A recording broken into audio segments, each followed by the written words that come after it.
Good morning, everyone. I can see you in the mirror, actually. Hi.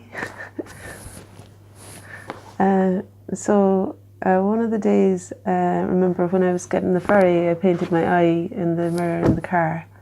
And today I thought it would be a good idea to focus on the other features, like the nose and the mouth. So this will be a nice quiet video, and it's a little exercise in studying the shapes and colours and tones of my nose and mouth together. And as I look at myself here, I'm noticing that there's a nice shadow being cast by the light. You know, the ceiling light is casting a shadow, is causing a shadow to be cast from my nose, and there's a dark, I'll try and show you what I mean a bit more closely. Is this going to work? Oh, I don't know. So there's a cast shadow from my nose onto this area here. The upper lip is darker than the lower lip, showing that the lower lip extends out into the light then. And there's a nice shadow underneath the lower lip that defines it a little bit more. I think you can see all of that. And so really the light is what reveals form. So before you go to do this, see if you can manage to find, maybe the bathroom mirror is a good one actually. Find somewhere where the light is revealing the form of your nose and mouth. So to give you yourself the best opportunity to explain the shapes and the bumps and the hollows of your particular face. Okay, and you're going to be studying the landscape of your face, not painting a standard nose and mouth. You almost want to forget that it's a nose and mouth you're painting and see only in terms of shape and darks and lights. Okay, let's go for it. This is going to be a quiet video in the end because I need to close my mouth. And I hope that you can see what I'm up to here on the page. I'll do my best.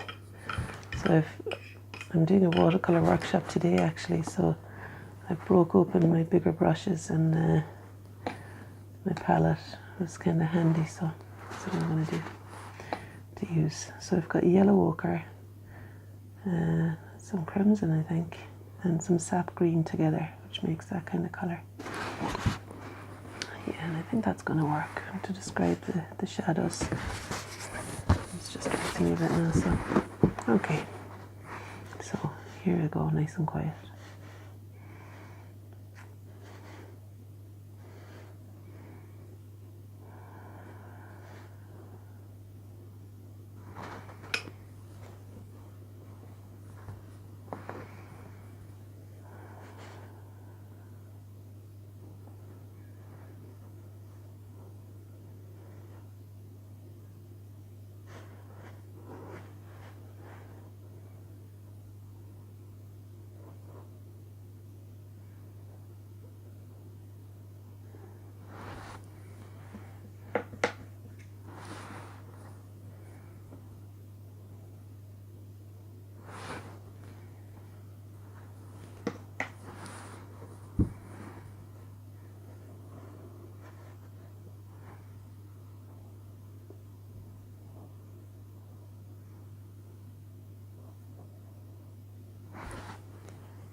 going to take a little break there, because really what needs to happen now is for me to let it dry a little bit so that I can go back in and define a little bit more fully what's happening here.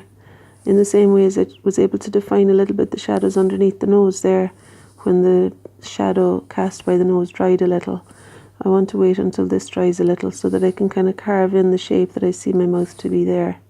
So in the meantime, I'm going to describe something of the shadows on the neck while I wait on that drying. Because the neck to me reads as being a little darker and a kind of cooler set of shadows than the tone of the skin of the face.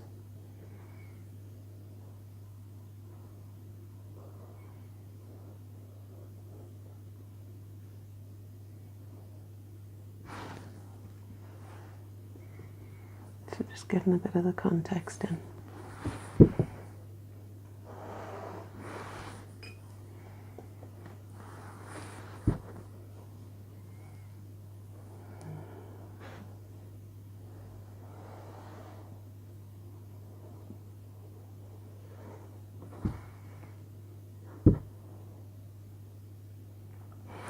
I'm working at the easel, I sometimes like to turn the painting upside down so that the runs and drips go in a different direction.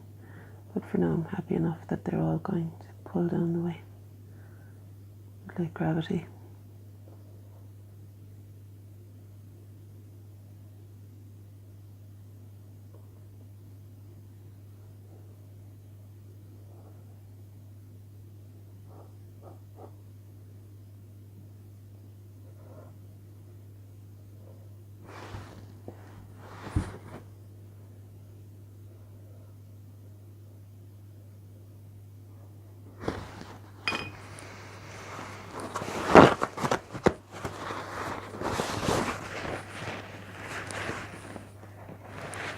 A couple of minutes left. I think it would be dry enough to do something.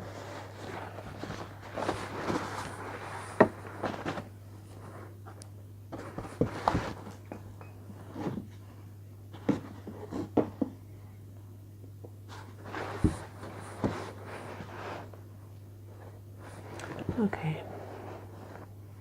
What was I going to do actually? Yeah, maybe use this 1/4 inch brush. This smaller flat brush, because it allows me to have a bit more, to make just smaller shapes.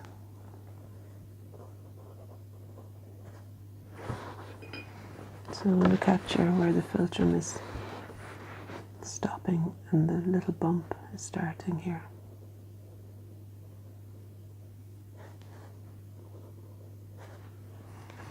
And maybe I'm going to carve a little bit into this.